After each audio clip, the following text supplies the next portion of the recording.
Pag-aaralan po natin ngayon ang proseso ng online loading sa V-Mobile. Kapag kayo po ay OFW, ito po ang pinaka-the best option na gagamitin nyo para makapag-loading sa inyong roaming SIM.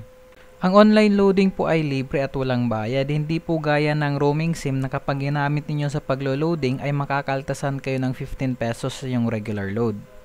Kapag kayo naman po ay nasa Pilipinas, ay advisable pa din po ang paggamit ng ating online loading system dahil mas mabilis po ito kumpara sa cellphone loading.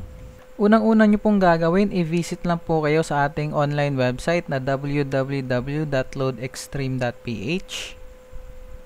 Pagkatapos po sa kanang bahagi, makikita nyo po yung button na online loading. Click nyo lang po yon. May lalabas pong bagong pop-up window kung saan ito'y nangangailangan ng inyong impormasyon bilang subscriber ng V-Mobile. Lagay nyo lang po inyong ID number. Pagkatapos po ay ang password. Tapos po pumili lang po kayo sa mga available na produkto dito po sa product tab.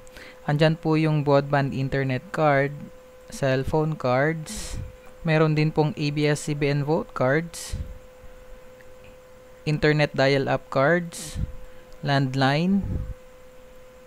Ayan po yung mga online game cards. Andito din po ang over-the-air load or tinatawag nating e-load. Available po yan sila lahat.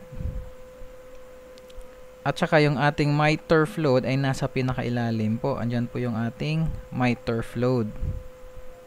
Magpalagay po natin, pipili po tayo ng over-the-air o yung e-load na 100 pesos po.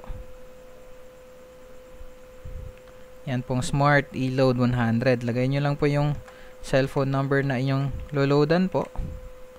Yung email po is optional. After that, click nyo po yung Send Load. May pop-up window pa pong lalabas for confirmation. Click nyo lang po yung OK button ulit. After that, mayroong processing. Magpa-process po yung system natin.